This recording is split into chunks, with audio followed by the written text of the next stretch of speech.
Oke guys, hari ini tanggal 17 Agustus, hari Rabu ya. Jam setengah 9, saya akan membahas saham.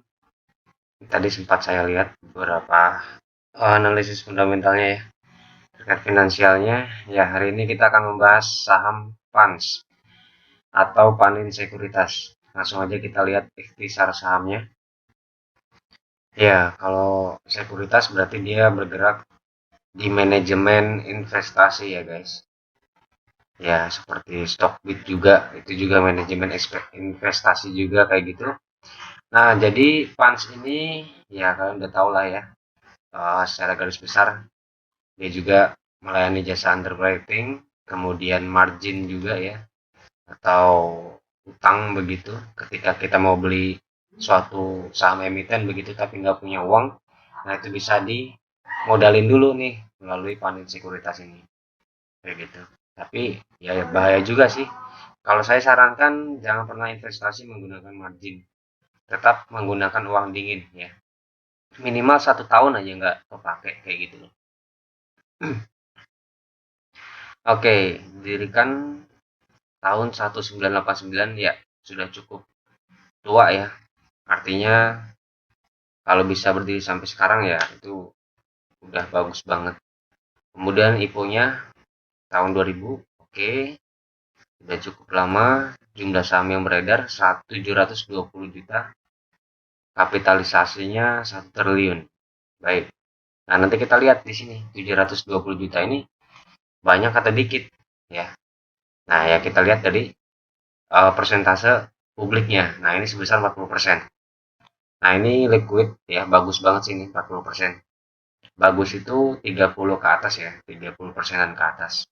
Artinya pergerakan jual belinya cepat seperti itu.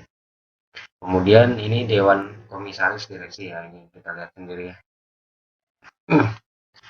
Nah, ini untuk uh, income-nya ya paling banyak ini di kegiatan manajemen investasi. Kemudian yang kedua bunga dan dividen. Ya, jadi berarti dia juga termasuk ini ya, guys. Perusahaan investasi juga ya. Ya. Karena dia labanya juga dapat dari dividen ya yang dia investasikan kayak gitu. Nah, ini makanya betapa pentingnya dividen terutama bagi perusahaan-perusahaan investasi seperti ini ya. Net income-nya ya dari dividen itu yang dia uh, tanam modalnya kayak gitu loh, di emiten apa begitu. Oke, langsung aja kita lihat pergerakan harga sahamnya.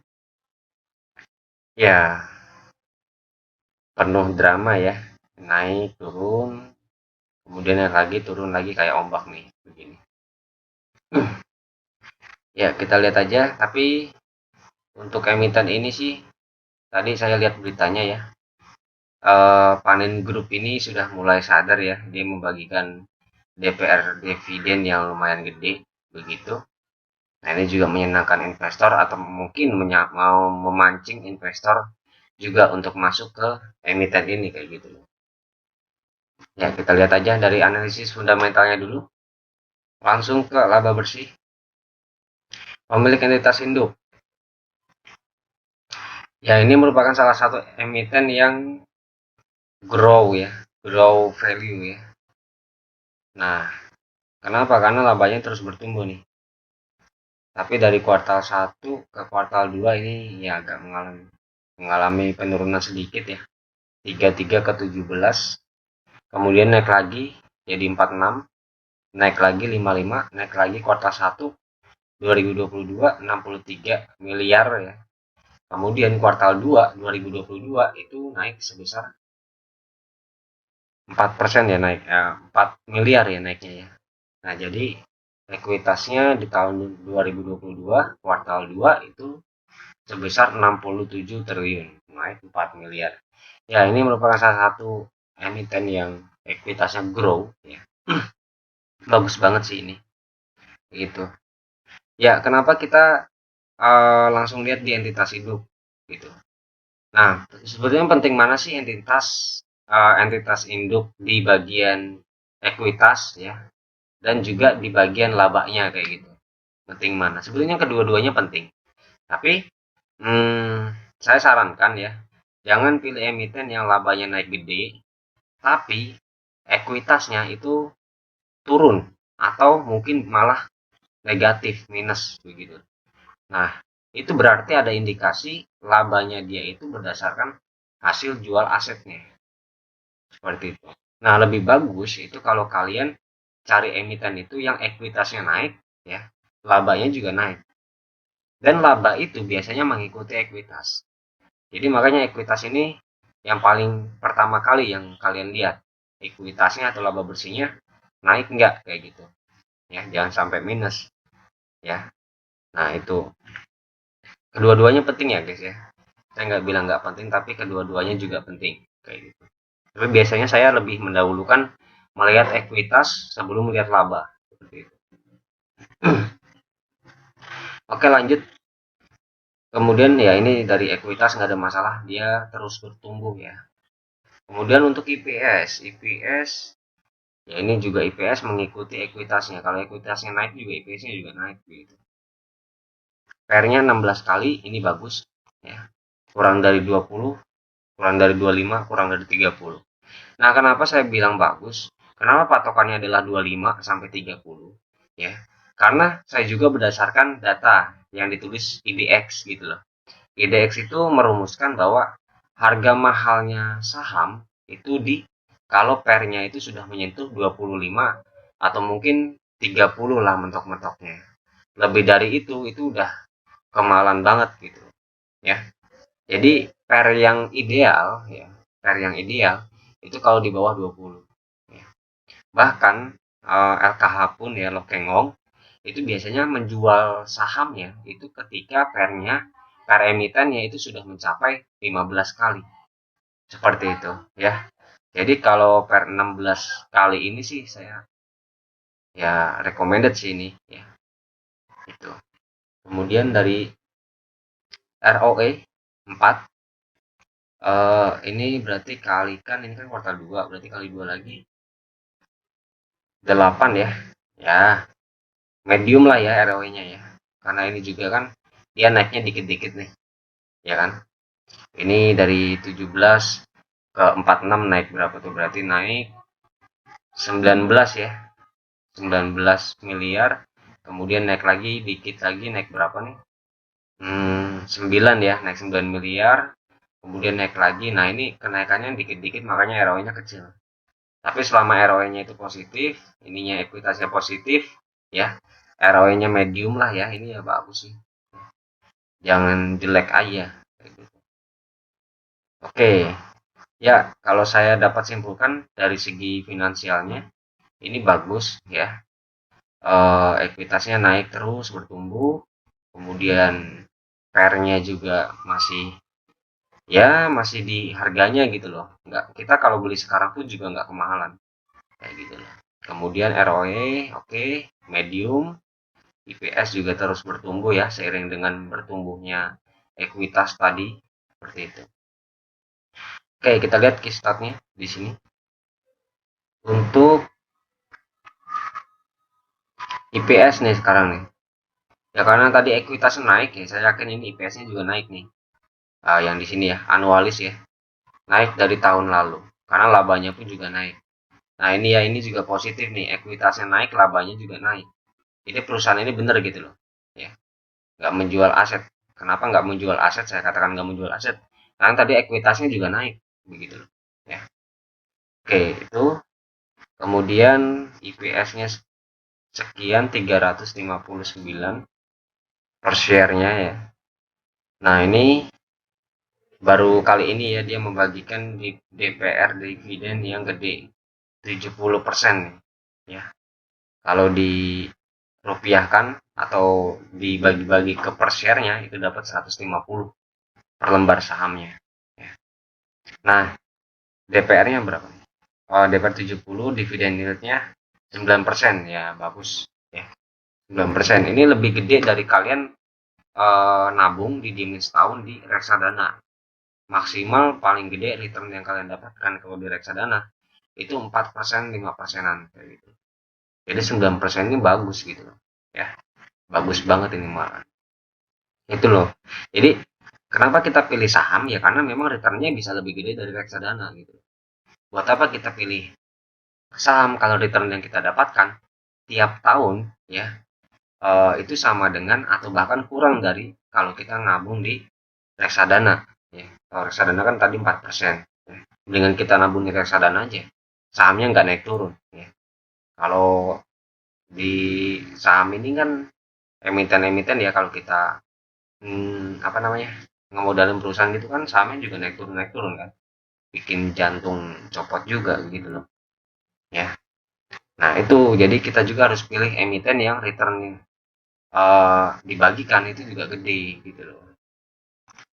Oke itu kemudian, nah kita coba asumsikan ya kalau dia bagikan 70% lagi di tahun depan dengan IPS yang dianualiskan sebesar 359. Ya ini saya buka kalkulator dulu. IPS-nya sekarang 300 ya, kita genapin ya 360 begitu ya, dikali dengan kita asumsikan DPR-nya sama 70%.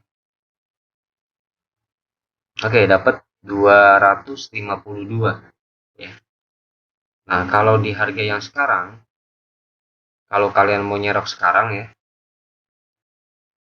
1550 ya dapat 16,25% return yang kalian dapat setidaknya sampai pembagian dividen di tahun depan atau ditutup buku di tahun 2022.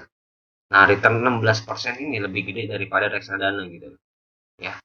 Nah ini recommended banget sih dividennya.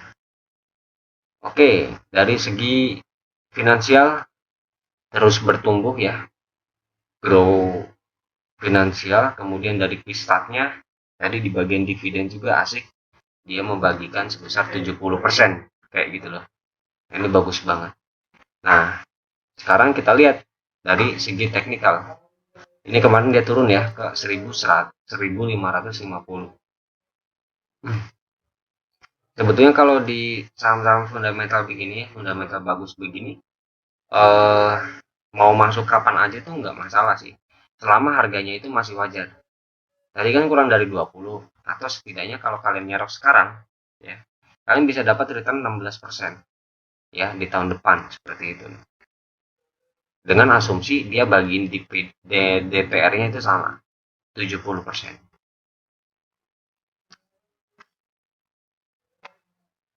Oke, dia merah 1550. Ini saya sudah menggambarkan area support resistnya ya. Ya, ternyata dia berada di area supportnya loh. Ya. Nah, area supportnya ini yang ini. 1400-an sampai 1600-an. 1540 sampai 1560. Nah, ini dia berada di area support yang pertama. Nah, kenapa saya menggambarkan area support yang pertama di sini? Karena sebelumnya, nah ini dia pernah mencapai peak di sini. Ya, ini masih di area support sih.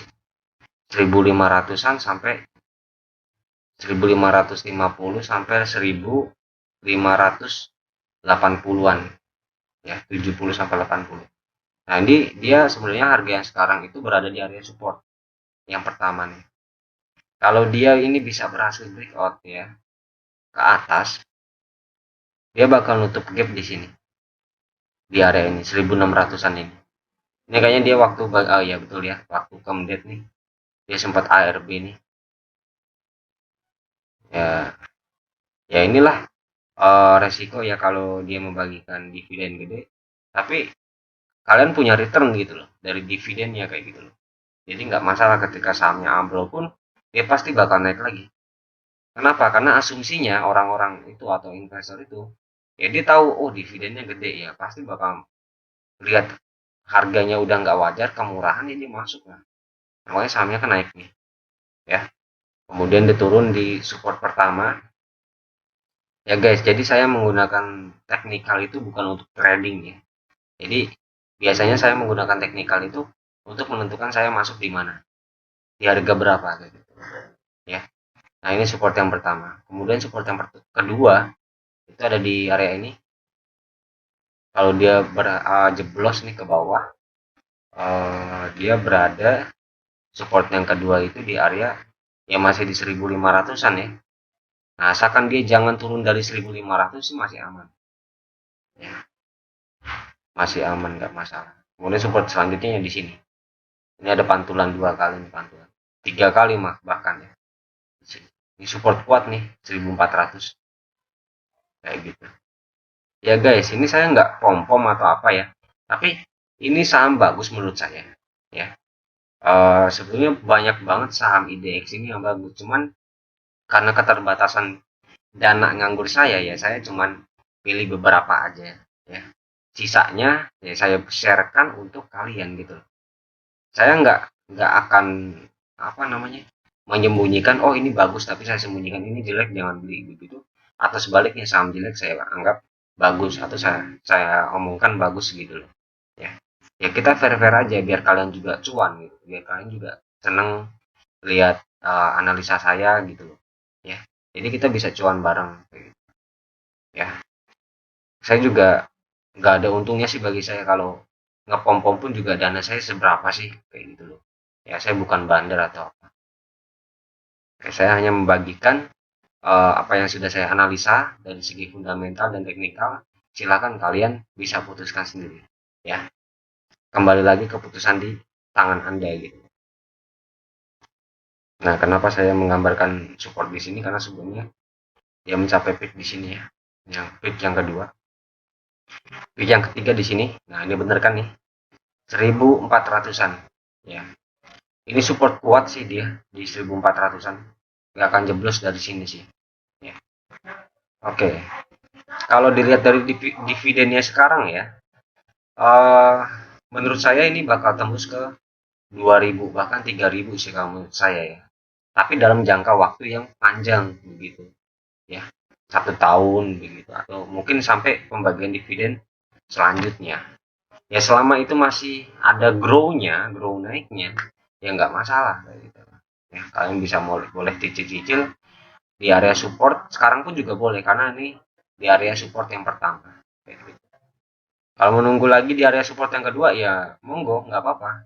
Tapi kadang tuh ya penyesalan itu datang terakhir gitu loh. Jangan sampai juga ketinggalan kereta.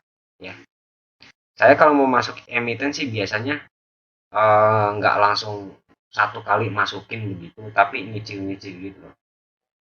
Nunggu di area support kemudian dia bisa breakout atau jebol enggak kayak gitu loh. Nah itu baru saya putuskan lagi saya yang kedua mau masuk di harga berapa seperti itu.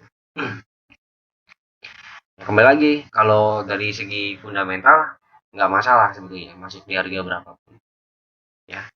Tapi kalau kalian mau cari harga terbaik untuk entry ya kalian nggak ada salahnya juga untuk menggunakan analisa teknikal seperti ini gitu. Oke guys, jadi kesimpulannya untuk analisa fundamentalnya ini saham bagus banget, dividennya juga gede ya. Ya bukan bagus banget sih, maksudnya bagus tapi nggak terlalu wow juga. Ya tapi masih recommended lah ya untuk kalian investasikan di sini. Ya pembagian dividennya gede.